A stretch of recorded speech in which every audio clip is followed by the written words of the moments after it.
The way I like to tell my students after they submit that first paper is, okay, when you get the reviews, it's going to feel like you just had a baby and somebody tells you it's ugly. Because it takes a long time. You put a lot of effort in it, months to put that paper together, and then somebody is going to say something. You may completely disagree. You may say, but it's exactly there on page 3. Why do you ask that? Or that's wrong. My advice is read it, set it aside, leave it alone for a while, and then come back to it and read it again and think, what is good in here that I can focus on? And also, what is consistent?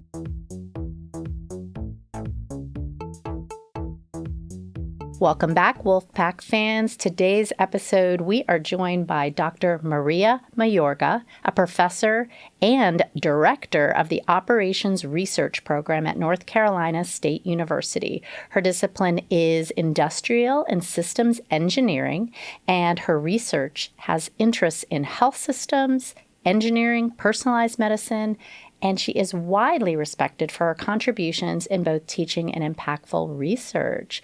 Welcome, Maria. Thanks, Marcy. Happy to be here today.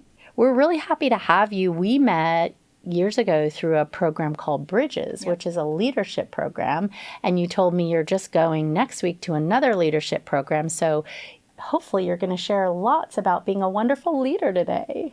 Right. I'm going to Elates next week, which is for women in STEM and academia. So I think it's been a minute since we did Bridges, so it's nice to kind of continue doing that. So I'm really thankful to the College of Engineering and my department to help sponsor me to go to that workshop. I love it. I know you'll contribute a lot, and through the Bridges program, if anyone wants to apply to that, we highly recommend it, listener. We got a lot out of that. What would you like to add as a 30-second elevator pitch to the listener? Tell a little more about you. Well, I want to maybe say what operations research is, because I think a lot of people don't know what that is. Please. So operations research is about using analytical tools like mathematical modeling, simulation, machine learning to try to improve systems. So I focus on health systems, and I like to have like my tagline on LinkedIn is like operations research.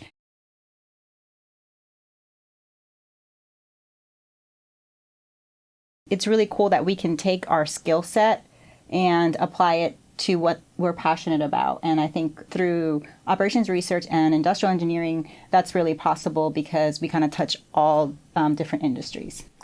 Thanks for explaining that. And do you want to add a little bit about the woman behind the role and the job and all these impressive accomplishments? Sure. So I'm originally from Nicaragua, but I grew up mostly in the D.C. area. I have a family, a husband, and 2 girls, 12 and 16. So they keep me busy. And for fun, I love to dance. I used to do a lot more when I was in college. So now I just have my fun in my Zumba classes. But, still, like anytime music comes on, I'm probably dancing while I'm cooking in the house. I'm imagining that. And what delicious foods are you cooking? Are there some from your native country that you enjoy making? Some of that can be hard to find, like just the right ingredient to make it good. But like one of my daughter's favorites is tostones, which is like the fried plantains. So those are actually really easy to make. The problem is when you go to the grocery store here, they're not ripe enough because they think they're bad. So you got to get them really ripe. And then you can make good tostones. That's the secret. Well, today we want to dive in a little bit to your professional life and talk about the whole journey you had to getting your PhD.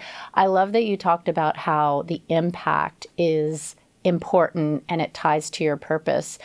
Would you say a little bit about the impact of your work and how it does make a difference?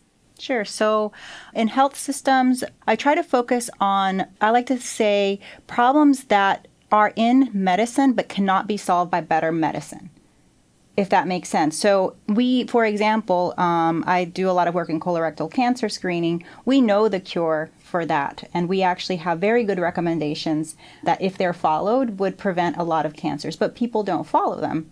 And so why? Do we just assume that they don't want to? No, right? Everyone cares about their health. So what are the barriers that are out there to care, and how can we change the system and make targeted interventions so that we can get more people screened? And so I do personalized medicine, but it doesn't have to be personalized to the genome. It could be personalized to an individual's preferences, the timing of the screening, the types of screening that's available, things like that. That's very important. And cancer touches so many people's lives. I just want to touch on what you said. Why don't they do it? So what are the things that would help you avoid colorectal cancer? What should you be doing that we're not? Oh, in terms of before the screen? Well, the first thing is to get screened. And, the thing is recommendations change and sometimes people are not aware. So like the recommendations are now people 45 and older if they have regular risk to start to get screened. That was changed from 50. There were a lot of high profile cases of colorectal cancer deaths in the news, and so I think that maybe kind of helped to highlight that. But even before that, diet and exercise, and those are some of the things that are really important throughout. People don't realize that obesity, diabetes are also comorbidities or risk factors associated with a host of other cancers, and particularly for colorectal cancer, it's important to reduce meat intake and certain types of meats. So actually one of the things that we're talking about cooking is one of the things we try to do in our house is try a different vegetarian recipe every week.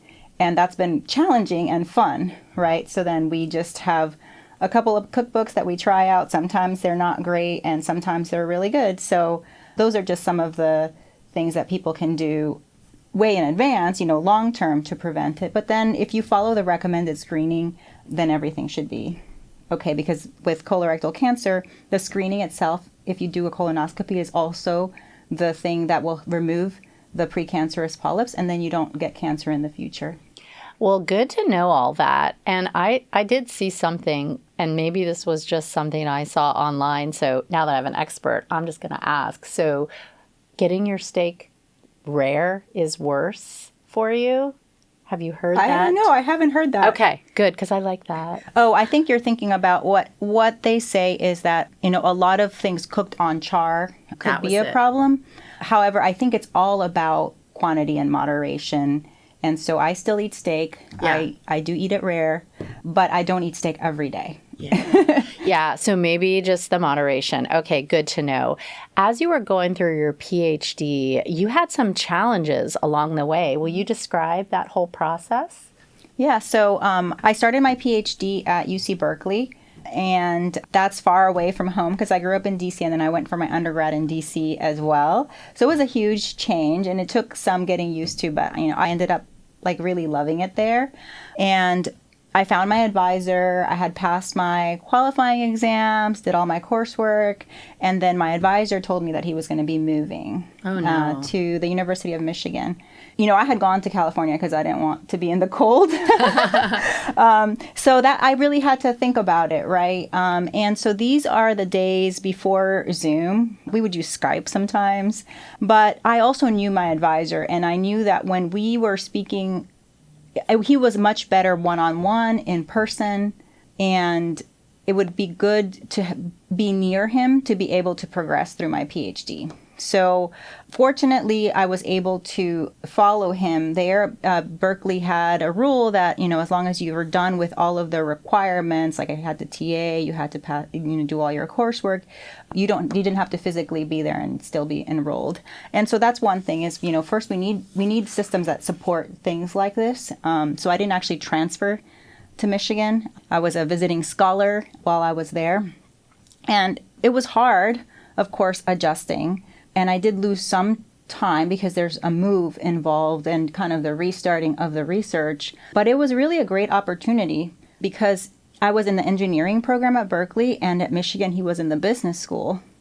And so that gave me a new perspective. Like, they looked at problems differently. Their cohorts were different. The courses they taught were different. So I got to, teach in the business school there. And so when I went on the job market, I was able to apply to both business schools and engineering schools and interview at both and kind of really decide what was a good fit for me. And I think for the other students that didn't go, they took a lot longer because they either, again, the communication with the advisor or they switched advisors and kind of had to restart their research. So when I was making the decision, because I think this is an important thing, we're going to have a lot of things in our path that seem like a block, right? Like, why is this happening to me? But you have to think about, why is this happening to me? Maybe it's a good thing. Maybe there's an opportunity there, and maybe I should take it. And it turned out to be good for me in a personal level because I met my husband in Ann Arbor. So it was meant to be. Wonderful silver lining. And like you said, obstacles come up for you. As your career progressed, can you kind of walk us through what got you here as the director here at NC State? So my first faculty position, I did know I wanted to go into academia afterwards. I had done some internships, and I think it's really important for students, if their advisors are okay with it, even as PhD students, to do internships if you haven't had the industry experience, to let you know that's what you want. So why I didn't choose to go into industry was in those internships, I felt like everything was in a very compressed timeline where we needed to solve a problem, which makes sense, right, for industry, in 3 months, right? And sometimes I wasn't satisfied with the solutions. They're good enough, but maybe they weren't the best.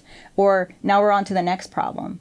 Whereas in academia, you really get to explore deep into the thing. Like, I've been working on colorectal cancer for, more than, 15 years. And we just look at it from different perspectives and be able to really become an expert in something. So I knew I wanted to do that. And I also just love mentoring students and working with students. I always feel that I'm eternally young because I live on I work on a college campus. So there's always young people around me. And so that's always really fun. So that was kind of why I wanted to go into academia. And I went to Clemson University, was the first place that I worked. And it was great. But I had already submitted my tenure package. So I had been there for some time. And I got a call from NC State. They were looking for somebody for these personalized medicine clusters. The chancellor has these, all of these different clusters, and this was the time when they were hiring for them. And so I remember they called me, and I thought, well, I thought maybe someday I might go someplace else, maybe a bigger town, but I wasn't looking at the time. But again, it was like an opportunity, and I remember that very clearly because I gave birth to my daughter in September, and the application was due in November. And I was like, there is just no way, I can't pull this off. But Julie Ivy was here at the time, who was also a Bridges alumni. And she was like, you can do it, just pull it together. You've already put all your stuff together for your tenure packet, so you already have that. And if it doesn't work out, it doesn't work out. And I had actually been to NC State to visit because I had come to a conference at RTP. So I knew what the town was like. So again, another opportunity that I'm like, not right now, but it was like the world was saying yes right now. With a newborn. Okay. And you also, I'll just ask you this, if you don't mind, a personal question. Are you in a partnership where you have a 2-career couple, you and your... Yeah. Okay. So how does that work out? And what advice do you have for students that are thinking about sharing their life with another person and they're both career driven? I think you really need a partnership. Otherwise, you're going to be very tired or very angry. Either of those two. I mean, and not that you're not very tired, but you're not resentful, right? If the other person helps out.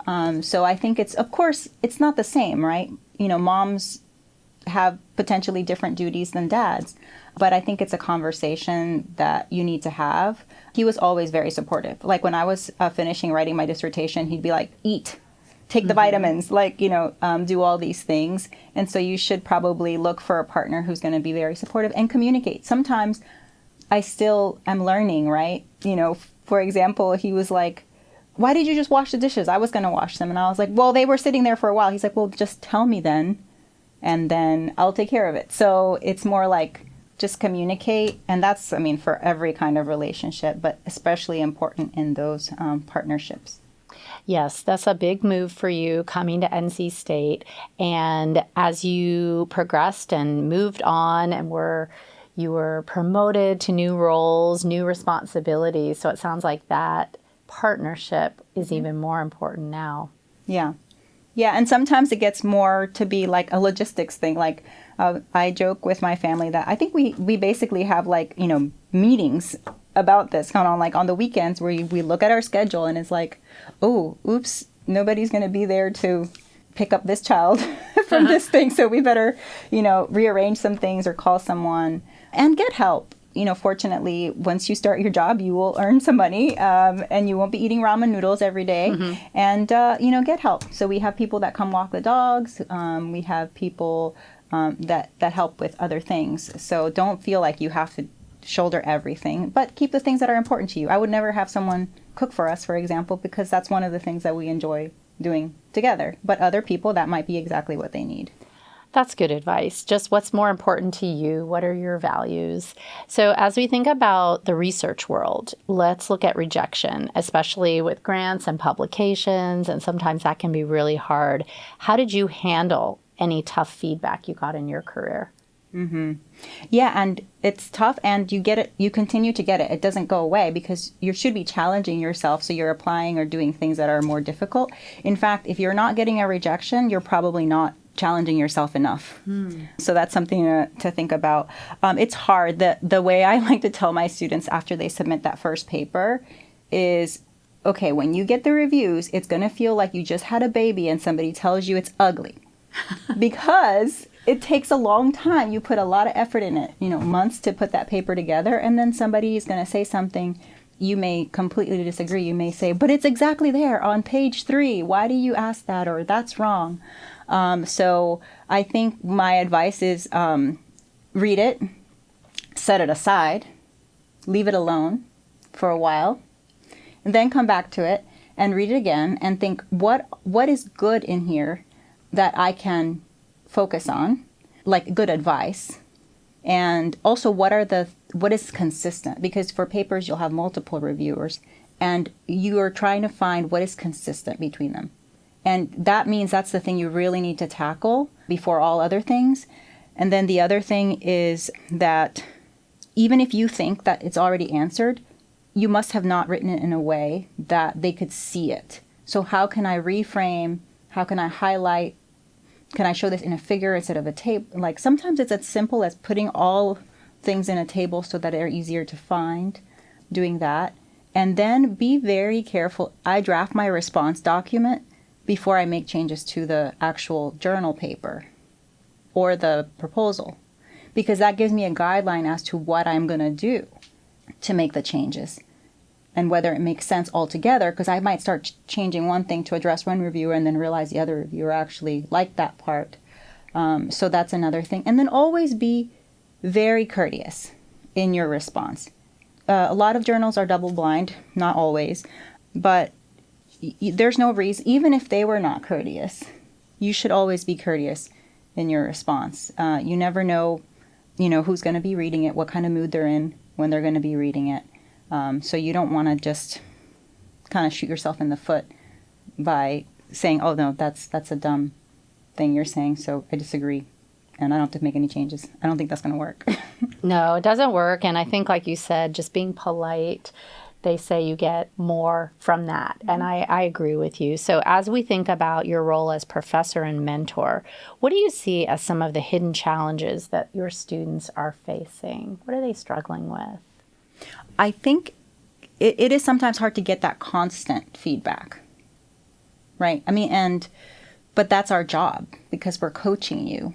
And so we're trying to tell you how to get better. So sometimes you're not getting the praise that you need, so you don't necessarily feel like you're doing a good job. And there's different mentoring styles.